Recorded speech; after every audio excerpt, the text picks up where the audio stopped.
Bienvenue à vous très cher. Aujourd'hui, notre mission consiste à installer sur notre poste de travail le paquet ou le méta-paquet qui va nous permettre de réaliser des développements web en local. Il s'agit du paquet LAMP, grâce auquel on pourra avoir sur une plateforme Linux, sur un système d'exploitation Linux, nous pourrons avoir le serveur web Apache, nous pourrons avoir le gestionnaire de base de données MySQL ou encore MariaDB qui est son frère ou son cousin ou sa double personnalité, ça dépend de comment est-ce que vous voyez les choses, ainsi que le langage de programmation PHP. Il existe de nombreuses façons de le faire, mais nous allons passer par un installateur intermédiaire qui devrait nous faciliter la tâche. Alors je suis sur LXLE, qui est un des nombreux enfants de Debian et de Ubuntu. Et la version particulière sur laquelle je suis est basée sur Ubuntu 16.04. Nous allons donc ouvrir notre terminal et nous allons essayer d'installer un installateur intermédiaire qui s'appelle TaskCell. Donc comme c'est une action, comment dire ça, qui nécessite des privilèges, on va rentrer la commande sudo suivi de apt install et le nom du paquet, TaskCell. On rentre le mot de passe.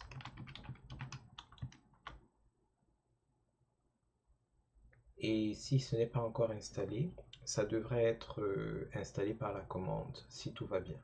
Dans mon cas, c'est la version la plus récente qui est déjà dans le système. La prochaine étape consiste donc à se servir de TaskCell pour installer le méta-paquet LAMP Server. C'est toujours une opération d'installation qui requiert des privilèges. Donc on commence par la commande sudo. Cette fois-ci, on va invoquer l'installateur intermédiaire, TaskCell, parce que c'est lui qui va installer. On lui passe la commande d'installation, suivie du nom du méta-paquet qui s'appelle LAMP Server. Et on valide. Alors, il y a toute une longue procédure qui va s'enclencher et qui va consister à récupérer tous les paquets, les sous-paquets, disons, qui font partie du méta-paquet LAMP Server.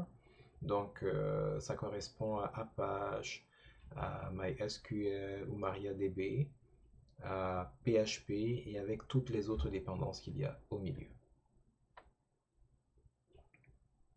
Nous sommes dans l'installation de MySQL Server. À cette étape-ci, il nous demande de rentrer le mot de passe du super utilisateur parce que par défaut ce n'est pas fourni. Pour que le système soit sécurisé, il faudra qu'on rentre un mot de passe particulier. Ce mot de passe du super utilisateur de MySQL, ce n'est pas en principe le mot de passe du super utilisateur de votre ordinateur.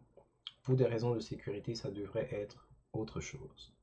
Bien que je sais que la plupart d'entre vous, vous allez probablement utiliser le même mot de passe. Mais libre à vous, il restera qu'il vous faudra prendre des mesures adéquates pour sécuriser votre environnement. Je vais donc rentrer le mot de passe du super utilisateur MySQL.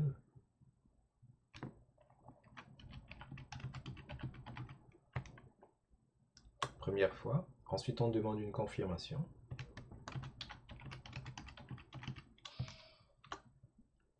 Et l'installation va se poursuivre.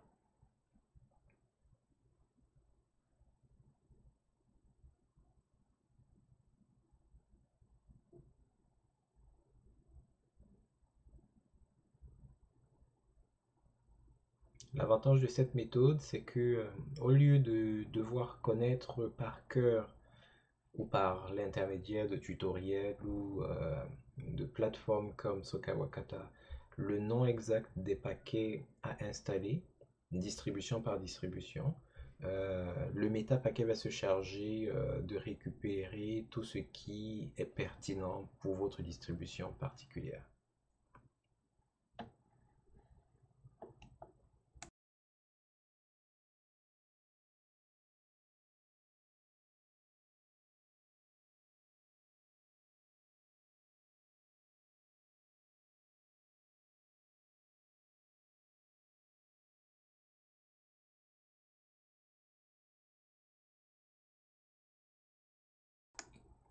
L'installation est donc terminée.